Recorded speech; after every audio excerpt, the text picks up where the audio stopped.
সোনাতুলা গ্রামটি একসময় ছিল প্রকৃতির মতোই শান্ত। গ্রামের মানুষজন ছিল সরল ও পরিশ্রমী। সেই গ্রামে একজন নেতা ছিলেন, নাম তার ছিল এমাদ মিয়া।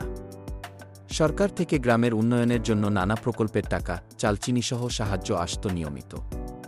কিন্তু এমাদ মিয়া সেসব নিজের ঘরের ভেতর লুকিয়ে রাখতেন। গ্রামের লোকজন শুরুতে কিছুই বুঝতে পারত না। তারা ভাবত, বোধহয় সরকার আমাদের কথা ভুলেই গেছে। এমাদ মিয়া মাঝে মাঝে গ্রামের মানুষকে মিথ্যা আশ্বাস দিতেন, এই তো আসছে সাহায্য, একটু ধৈর্য ধরো। কিন্তু দিন যায়, মাস যায়, কেউ কিছু পায় না। একদিন গ্রামের স্কুল শিক্ষক আব্দুল হান্নান সাহেব করিমগঞ্জ গিয়ে জানতে পারলেন, সরকার বহু আগেই সুন্দরপুরের জন্য স্কুল সংস্কার, রাস্তা নির্মাণ, কৃষি সহায়তা ইত্যাদি বাবদ অনেক টাকা পাঠিয়েছে। ফিরে এসে তিনি বিষয়টি পুরো গ্রামে জানিয়ে দিলেন। তখন গ্রামের মানুষের চোখ খুলে গেল। তারা একত্র হয়ে প্রতিবাদ শুরু করল। প্রথমে এমাদ মিয়া গা ঢাকা দিলেন। গ্রামের মানুষ তখন নিজেরাই একটি কমিটি গঠন করল।